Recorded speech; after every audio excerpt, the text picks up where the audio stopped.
ان اللہ یامرکم ان تذبحوا بقرہ، بے شک اللہ تمہیں حکم دیتا ہے کہ گائے ذبح کرو۔ وہ رنجیت سنگھ کا زمانہ تھا اور اس کی سخت پابندی تھی، حالانکہ یہ مسلمانوں سے بگڑے کہ گائے نہ کاٹو۔ ایک مسلمان نے گائے قربان کی بقرعید میں، وہاں کے بنیے نے کہا کہ میں تو بتاؤں گا، اس نے کہا مت بتاؤ، خدا کے لیے رنجیت سنگھ مارتے گا۔ اس نے کہا نہیں بتانے کا، جب بتانا ہے تو پھر میرے ساتھ چلو، کوئی چیز ہے وہ دینی ہے۔ وہ بڑھیا ساتھ ساتھ چلا گیا، مغرب کے بعد جنگل لے جا کے اس کو بھی ختم کر دیا۔ رات کو کپڑے میں لپیٹ کے جا رہا تھا، کوٹوال نے آواز دی کون؟ کہا دو بھی کپڑے دھونے جا رہے ہیں، کہا تلاشی دو، دیکھو تو لاش نکل آئی، یہ کیا ہے؟ رنجیت سنگھ تک خبر پہنچی۔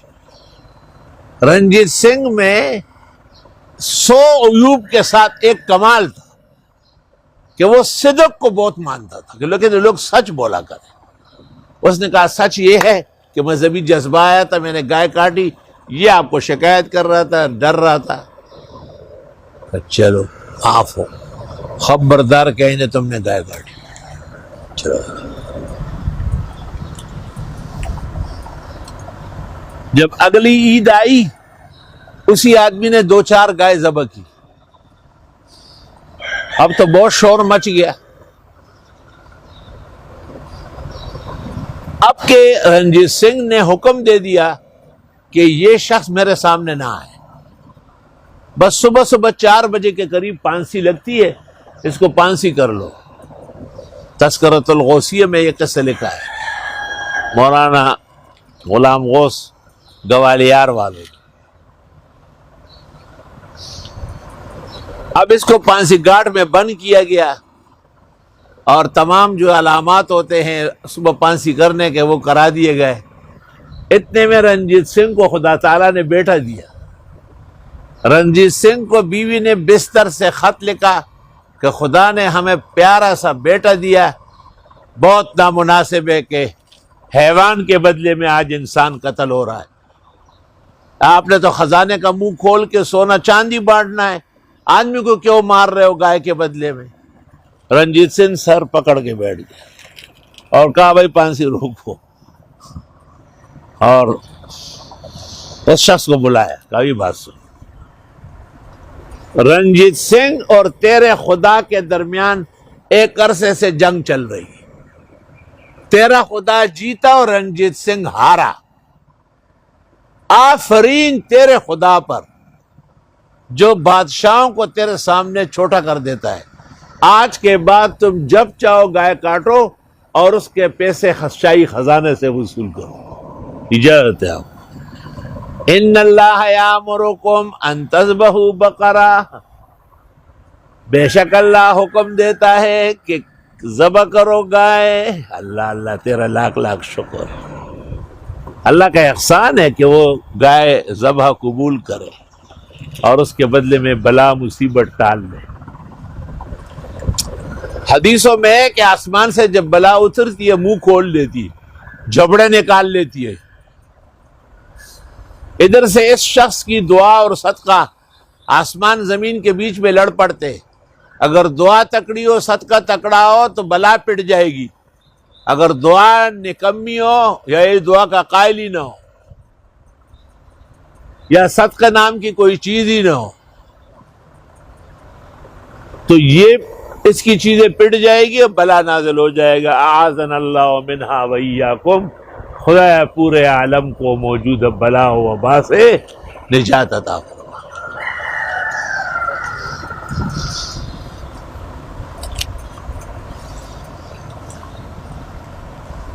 بدقسمتی سے عیسیٰ علیہ السلام سے 2100 سال پہلے ہندوؤں کا رام چندر سیتی نام کی ایک عورت پر عاشق ہوا تھا، بہت ایڑ پیڑ کی، لیکن وہ عورت بھی بڑی سخت تھی، سنگ دل محبوبہ تھی۔ اس کو کہا گیا کہ فارس کے اندر ایران میں ایک پیر ہے، وہ تعویذ دیتے ہیں اور سنگدل محبوبہ خود پیروں میں آ جائے گی۔ یہ وہاں چلا گیا، زرتش کا زمانہ تھا۔ اس نے کہا یہ ٹھیک ہے کہ میں تعویذ دوں گا، کام ہوگا، لیکن میرے پاس کتاب ہے، اس کا نام ہے دساتیر، 15 پاروں کا، اس میں سے ایک پارہ تو پڑھو۔ چنانچہ اس نے پہلا پارہ پڑھا، اس میں لکھا ہوا تھا کہ آسمان میں ایک برج سور ہے، زمین پر گائے کے ساتھ احسان کرو تو قسمت اچھی ہو جائے گی۔ یہ سیدھی شیتی کو بھول گیا، واپس آیا اور لوگوں کو کہا کہ گائے مت کاٹو، گائے کا پیشاب پیو۔ اتنا بے وقوف کہ بجائے نیچے جانے کے دم کے نیچے چلا گیا۔ نیچے جانا تھا، دودھ پینا تھا، تو اس نے پیچھے سے پینا شروع کر دیا۔ ہندوؤں کا عقیدہ بن گیا کہ بھئی گاؤ ماتا گاؤ ماتا۔ آج بھی مسلمانوں کو بہت تکلیفیں دی جا رہی ہے۔ اکبر بادشاہ کو یہ خوف تھا کہ ہندو قوم زیادہ ہے، کہ ہماری حکومت زائل نہ کرے۔ ان کو غلط آدمیوں نے مشورہ دیا کہ آپ ایک نیا دین بنا لیں، دین الہی، اور 9 رتن اس کے 9 ممبر رکھے، اور اس میں کچھ چیزیں مسلمانوں کو خوش کرنے اور کچھ ہندوؤں کو۔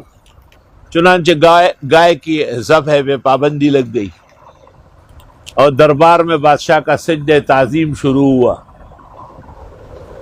اور قسم قسم کے ظلم و ستم۔ شیخ المحدثین مولانا محمد نبی کو سرکش گھوڑے کی پچھلی ٹانگوں سے باندھا گیا اور ذلیل و خوار کیا گیا۔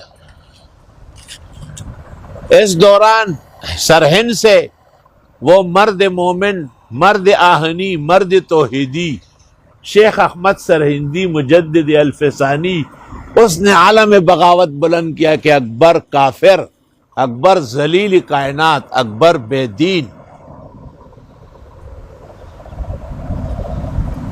اکبر کو کہا گیا کہ ہم شاہی حکومت ہے، ہمارے پاس فورس اور لشکر ہے، ایک مولوی کیا کر سکتا ہے کہ یہ کرتا رہے۔ اکبر کا زمانہ گزر گیا، جہانگیر آیا۔ جہانگیر اکبر بادشاہ کے 9 رتن کا تو قائل نہیں تھا۔ تاریخ گواہ ہے کہ انہوں نے 9 رتن کے بقایا لوگوں کو قتل کیا، اور اس نے کہا میرے والد کو تم لوگوں نے دنیا سے اس طرح بھیجا۔ لیکن بہرحال چونکہ بادشاہ تھا اور لوگ ان کو تانے دیتے تھے، تو مجدد کو بلایا دربار میں۔ مجدد جب دربار آیا جہانگیر کے ہاں، تو شاہی تخت پر بادشاہ بیٹھا تھا، داخلہ اس انداز سے تھا کہ پہلے سر اور پھر پیر، تو مجدد نے پہلے پیر داخل کیا پھر سر۔ اس نے کہا دیکھو یہاں کے بدتمیزی کر رہا ہے۔ نظام الملک وزیر اعظم، تو اس نے کہا سر سر سر سر، بادشاہ سلامت، بادشاہ سلامت، جان کی امان، جان کی امان، جو آپ کہیں گے وہ ہوگا۔ اس مولوی کو مار دیا، ہندوستان گیا ہاتھ سے۔ کب بیچ بھی جو کر رہے گا، دماغ خراب ہوا ہے، گوالیار کے قلعے میں بند کر دوں گا، سیدھا ہو جائے گا۔ مجدد نے پوچھا کس طرح بے ادبی ہو گئی؟ کہ بادشاہ کا سجدہ نہیں، کہ سجدہ تو اللہ کا ہوتا ہے۔ مجھ سے بجز خدا کے کسی کے حضور میں، اپنا سر نیاز جھکایا نہ جائے گا۔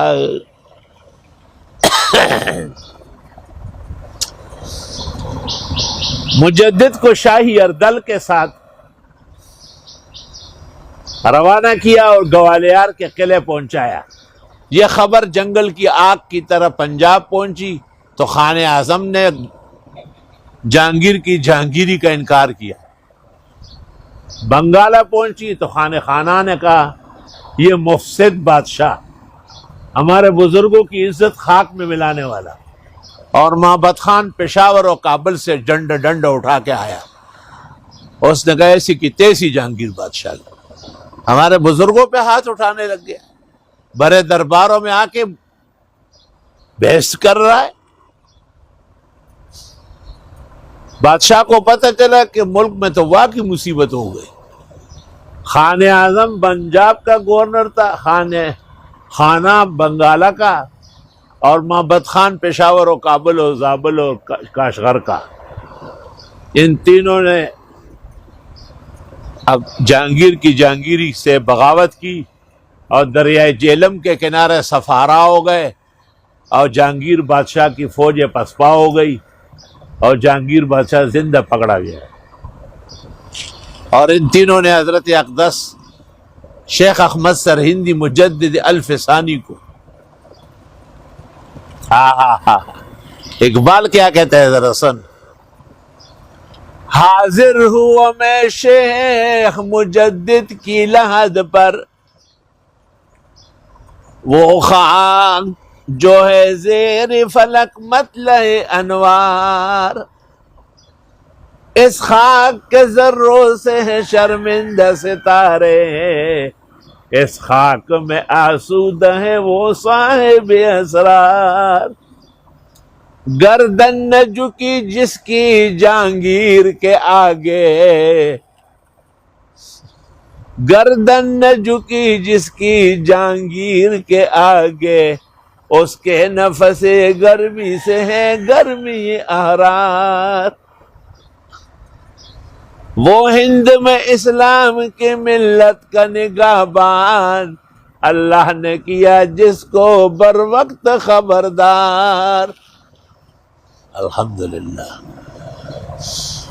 تو ان تینوں نے حضرت اقدس مجدد کو خط لکھا کہ بادشاہ بدتمیز کی حکومت ختم، اور ہم آپ کو لائیں گے اور شان و شوکت سے، اور ہماری حکومت ہے.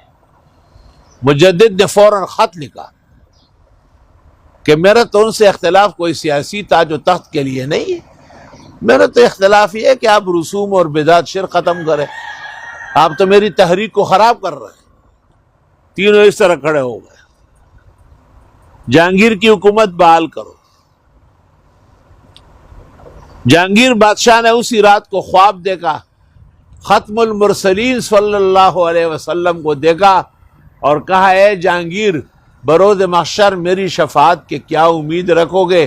ہندوستان میں ایک عالم میری سنت اور اللہ کی توحید پر غیرت کر رہا ہے، تم نے اس کے پیروں میں ہتکڑیاں اور بیڑیاں ڈالی. تو جہانگیر کا سینہ پھٹ رہا تھا. اس نے کہا میں بھی ساتھ چلتا ہوں، معافی مانگوں گا. یہ ساری تفصیلات حضرت کے مکتوبات میں موجود ہے، اور یہ گائے کے قربانیوں پر ہمارے بزرگوں کے تاریخ گواہ ہے، سنہرا تاریخ ہے. ان اللہ یامرکم ان تذبحوا بقرہ، بے شک اللہ حکم دیتا ہے کہ ذبح کرو گائے. کہنے لگے آپ مذاق اڑاتے ہیں، آپ کسی کو کہے گائے ذبح کرو گا، اچھا جی ایسا ہو جائے گا، ہو جائے گا لپڑو، مان تو لے قرآن کا حکم ہے.